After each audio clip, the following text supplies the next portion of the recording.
On va parler de la victoire niçoise, évidemment, Roland, dans quelques instants. Mais ce qui nous interpelle, c'est de voir cette équipe monégasque, très bonne depuis le début de la saison, en prendre 4 hier. Oui, disons, le football, je trouve, qui est très passionnant, parce que quand on parle de derby, on parle tout de suite de matchs serrés. Et les stats sont là, puisque les derbys sont 9 fois sur 10 très serrés, mais le derby Nice-Monaco, depuis 2 saisons maintenant, n'est pas serré du tout. Alors, le score est un petit peu sévère, mais la victoire de Nice est quand même archi méritée. Denis, incroyable performance de La Rochelle, 7 essais en tout. Ouais, incroyable. Le coup de gueule de Patrice Colazo a dû fonctionner. Ouais, puis il y en a un autre coup de gueule, c'est celui de Franck Azema qui parle de honte. Oui, après c'est compliqué pour un entraîneur d'analyser une telle rencontre parce que on peut parler de démission, mais c'est même pas la démission. Je crois que les joueurs n'étaient pas sortis du vestiaire, tout simplement. Mais après, ça ne minimise pas la performance des Rochelais, qui ont été très bons, qui ont été piqués effectivement par leur entraîneur Patrice Colazo. Mais bon, il ne faut pas que, comme le dit Franck Azema très justement aujourd'hui, il dit qu'il faut que ce soit dans la continuité, qu'on ne fasse pas ces matchs. On fait un mauvais match, un bon match. Et c'est vrai que Clermont, hier, a surpris par son absence totale d'envie, d'enthousiasme.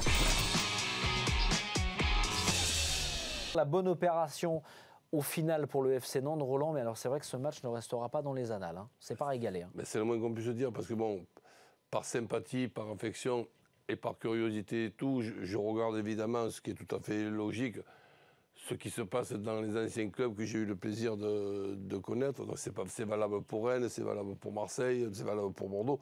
Mais là, hier, j'ai regardé ce match-là. Sincèrement, ça fait partie des matchs où on peut être inquiet, mais des deux côtés. Même les Nantais, mais les Nantais ont pris 3 points. Ce match-là est quand même assez inquiétant. Je pense que c'est une rencontre qu'ils auraient perdue l'année dernière, donc ils ont mûri par rapport à ça. Ils ont pas laissé échapper un match qui me semblait leur échapper, parce que si le meilleur Turc Castré a mis les pénalités, je pense que le score aurait été inversé. Donc les Castrés n'ont pas été vraiment chanceux, mais en même temps, on voit l'apport du banc avec François Stein qui est rentré, qui a allongé le jeu au pied, qui a renvoyé les Castrés chez eux. Donc il y a pléthore de grands joueurs, et c'est ce qui fait la différence dans ces matchs-là compliqués à jouer à l'extérieur. Voilà, Montpellier plus que jamais l'ogre du top 14.